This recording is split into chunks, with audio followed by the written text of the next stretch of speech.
Depuis des années, l'image avance comme ça, avec des chiffres.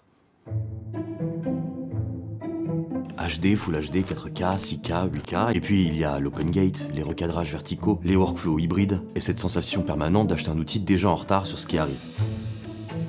Et à chaque étape, on nous raconte toujours plus ou moins la même chose, que la suite serait forcément mieux. Et donc que ce qu'on a aujourd'hui est déjà devenu insuffisant. Le truc, c'est que la résolution a un avantage énorme en marketing. Ça se comprend tout de suite. C'est simple, c'est visible dans le titre, et surtout ça donne l'impression qu'on mesure objectivement la qualité. Comme si une image, c'était pas aussi une lumière, une texture, une dynamique, une couleur, une stabilité, une sensation, et parfois même une idée.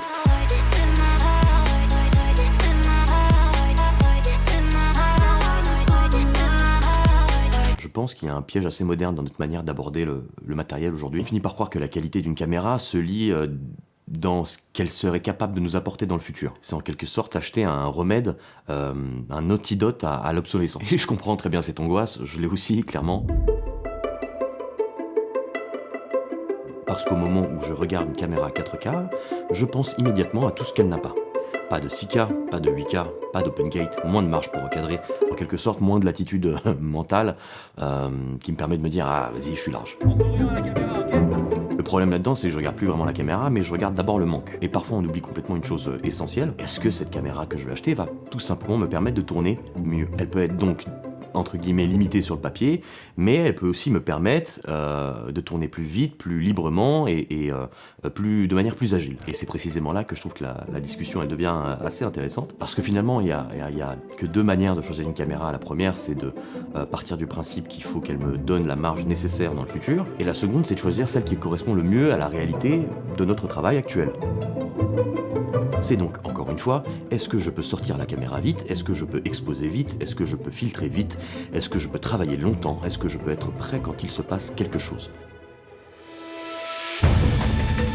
Dans la vraie vie d'un tournage, surtout en documentaire ou en run and gun, la qualité d'une image dépend souvent moins de sa résolution maximale que de ma capacité à être au bon endroit, au bon moment, avec les bons réglages. Je me suis posé cette question récemment et j'ai fini par acheter une nouvelle caméra. C'est celle qui est en train de me filmer et c'est donc une Sony FX6. Vraiment désolé à tous ceux sur Instagram qui ont pensé que c'était une FX3 Mark II quand j'ai posté la story l'autre jour. Vous étiez beaucoup trop nombreux à me répondre, vraiment c'est n'importe quoi, désolé aussi. Voilà, pour mes petites boutades sur Lumix, c'est que des blagues. Vous êtes vraiment trop sensibles certains.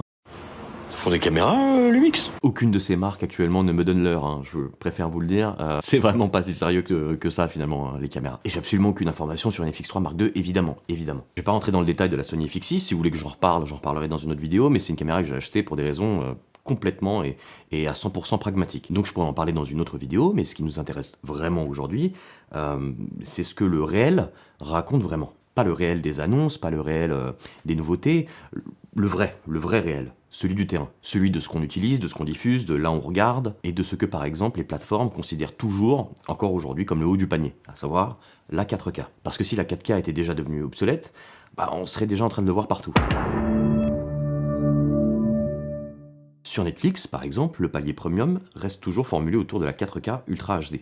Pas de bascule grand public vers la 8K, pas de nouveaux standards de diffusion qui auraient remplacé la 4K dans l'usage courant. C'est pareil par exemple chez Disney+, et d'ailleurs chez la majorité des plateformes de streaming qu'on voit. Ça m'arrive aussi parfois de bosser avec des plateformes de streaming comme Canal+, par exemple, et sachez que dans 100% des cas, on me demande encore de livrer en Full HD, c'est-à-dire même pas en 4K. Alors oui, de leur côté, eux derrière, ils upscale en 4K pour la diffusion, pour une raison que j'ignore, je trouve ça assez bizarre, mais voilà, c'est la vérité du terrain, c'est qu'on me demande en fait encore aujourd'hui de livrer en Full HD, et ensuite, eux, ils font de leur côté de l'upscaling, j'imagine que c'est pour de la gestion de fichiers, ce genre de choses, peu importe. Parce que oui, je sais pas si vous êtes au courant, surtout en ce moment, mais le stockage, ça coûte super cher.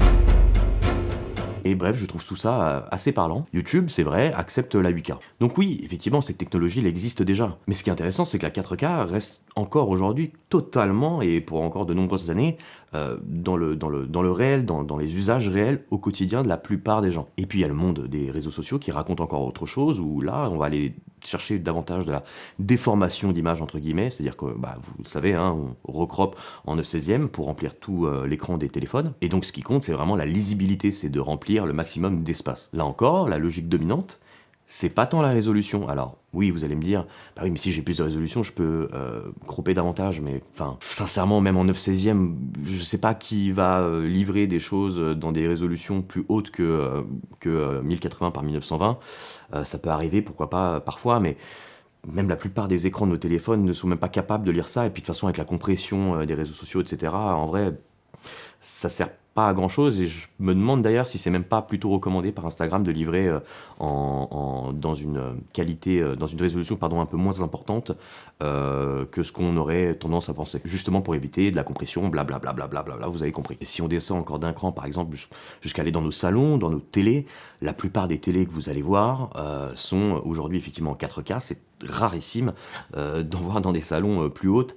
Ça pas que ça n'existe pas, mais c'est horriblement cher et l'adoption, le niveau d'adoption finalement de la populace, des gens quoi, elle met beaucoup plus de temps à arriver que l'adoption par exemple des caméras et cetera et cetera. Bref, tout ça, qu'est-ce que ça raconte? Ça raconte que la 4K, elle est pas devenue obsolète, elle est juste devenue le standard, elle est devenue, normale.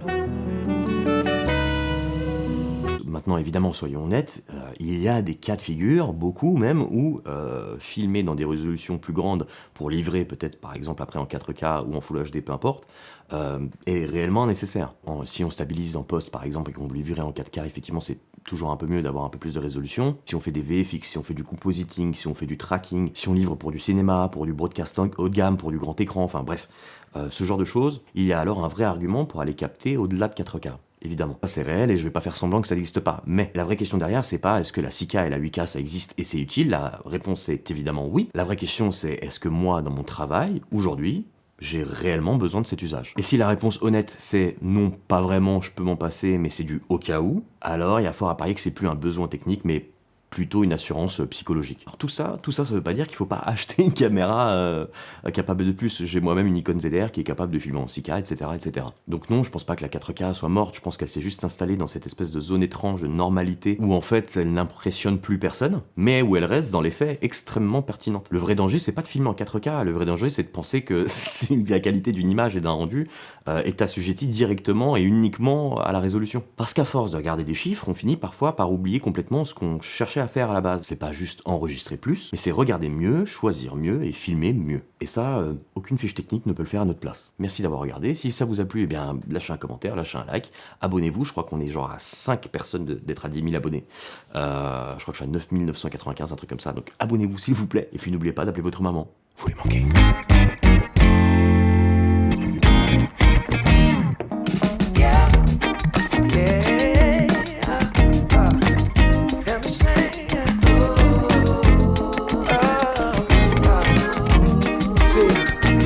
Funny thing about love is you never really know when it's coming, but you better believe you'll know when it's there.